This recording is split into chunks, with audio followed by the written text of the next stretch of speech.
Welcome back student. कैसे हो आप लोग? आई थिंक आप लोग अच्छे तरीके से पढ़ रहे हो, है ना? तो आज हम लोग lecture number 2 in general organic chemistry शुरुआत करेंगे, उसका शुभ आरंभ करेंगे। इस टॉपिक में सबसे पहला जो कॉन्सेप्ट आने वाला है उस कॉन्सेप्ट को हम लोग कहते हैं द बॉन्ड फ्यूजन।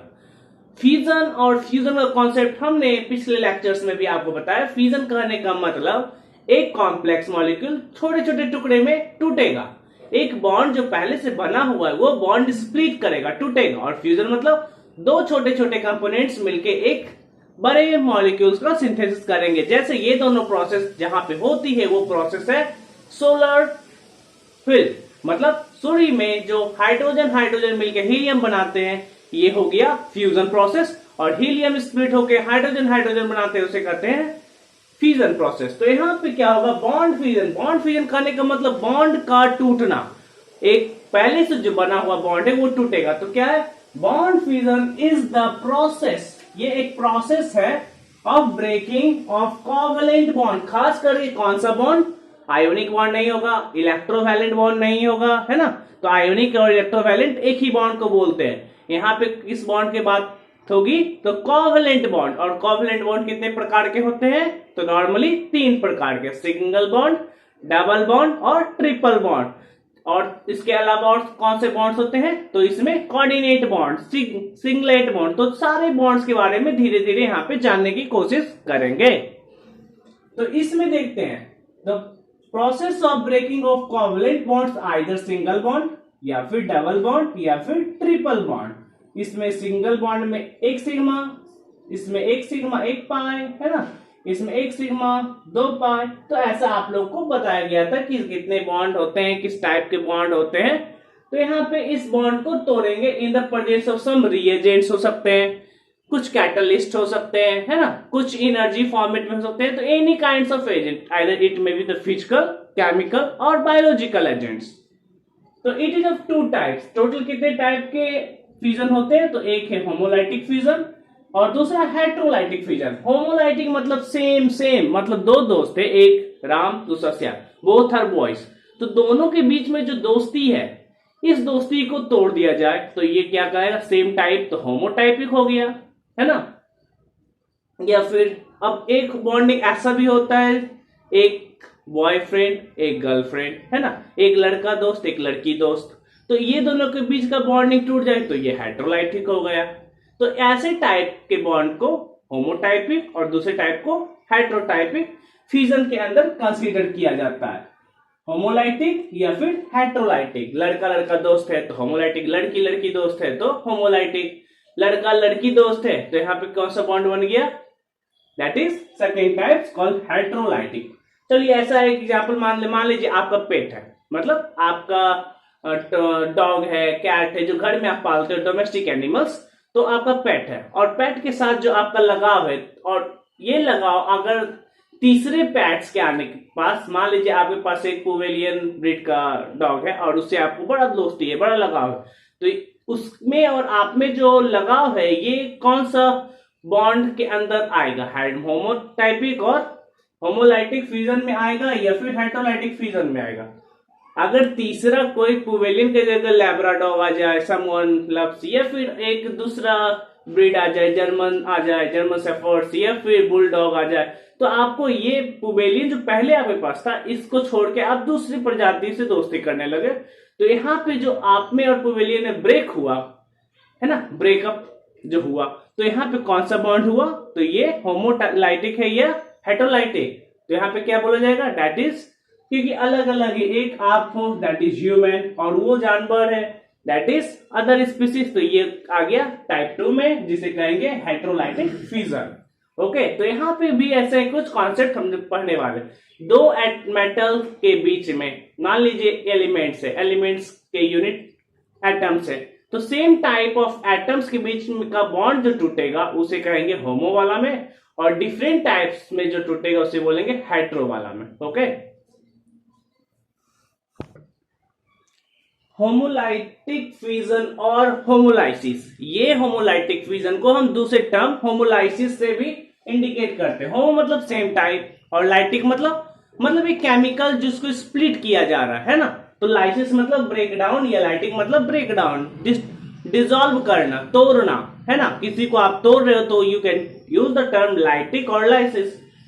तो बॉन्ड फ्यूजन ऑकर सिमेट्रिकली इन होमोलाइसिस। जब कभी भी होमोलाइसिस डिवीजन होता है, मतलब सेम स्पीसीज के बीच का बॉन्ड स्प्लिट करता है, टूटता है, तो वहां पे एक सिमेट्री फॉर्म होता है। क्या होता है फॉर्म?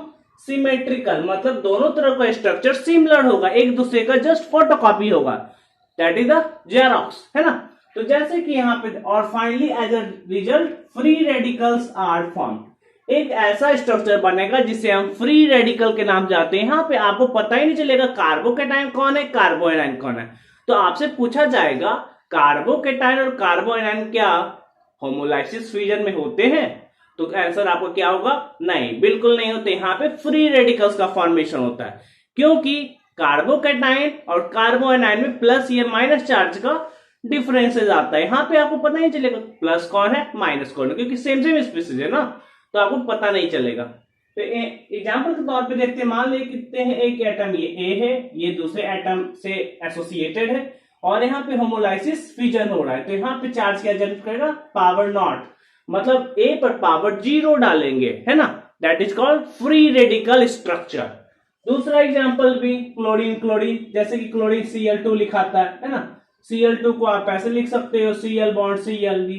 तो इसमें होमोलाइसिस हुआ तो क्या हुआ? Cl free radical, Cl free radical. तो इसको आप फ्री रेडिकल्स लिख सकते हो। क्या लिखोगे? Free radical.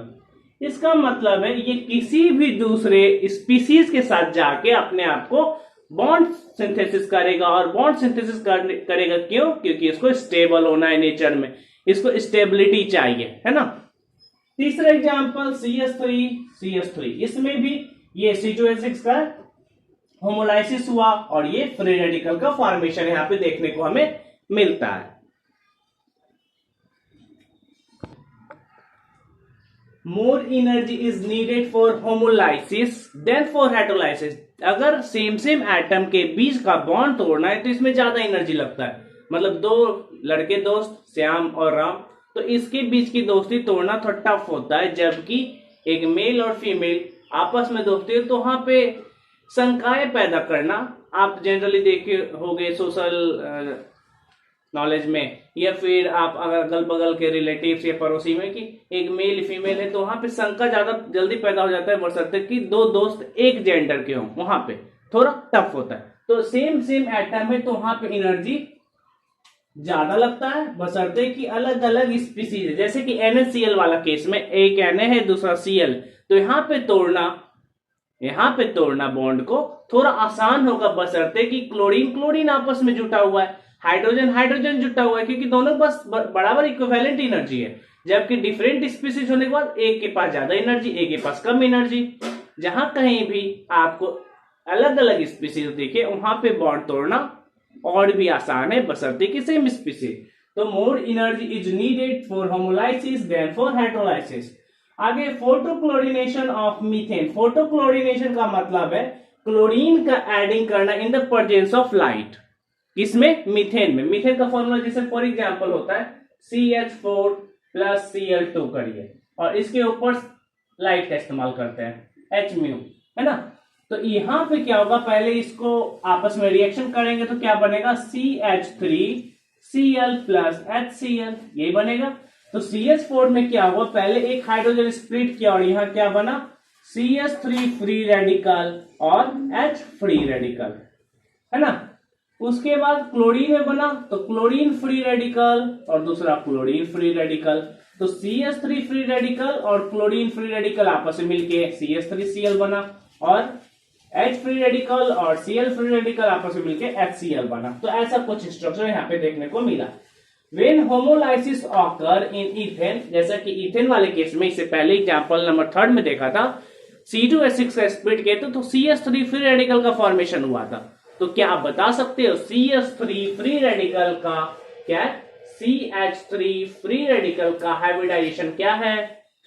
हमने हाइब्रिडाइजेशन वाले टॉपिक बताया। तो यहाँ पे कितने सिंगल बॉन्ड या सिग्मा बॉन्ड है? तो यहाँ पे टोटल आपको कितने दिख रहे हैं? देखिए यहाँ पे सही से, यहाँ पे अब इसको कर रहे हैं, देखिए सबसे पहले C होता है ना, इधर हाइड्रोजन, इधर हाइड्रोजन, इधर हाइड्रोजन, इधर हाइड्रोजन, 4 हाइड्रोजन, तो ये मीथेन होता। तो मीथेन अगर होता तो इसका hybridization sigma bond sigma bond sigma bond sigma bond, 4 sigma bond होता। तो इस केस में टोटल sp3 हाइब्रिड होता, लेकिन CH3 फ्री रेडिकल में एक हाइड्रोजन गायब है, तो क्या होगा, यहाँ पे ऐसा फोटो बनता ना, हाइड्रोजन हाइड्रोजन हाइड्रोजन और फ्री रेडिकल, तो ये बनता sp2 हाइब्रिड।